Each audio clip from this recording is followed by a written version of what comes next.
pulang ke rumah. Nanti gempa. Nanti kalau naik air, kayak mana kita?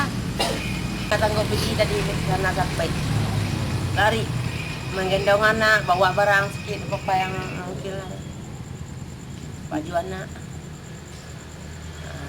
Ini rencana tidur sampai pagi sini, Bu? Ya. Kalau udah ada lagi nanti airnya, ada gempa, dia bilang tadi ada gempa susulan. Nah,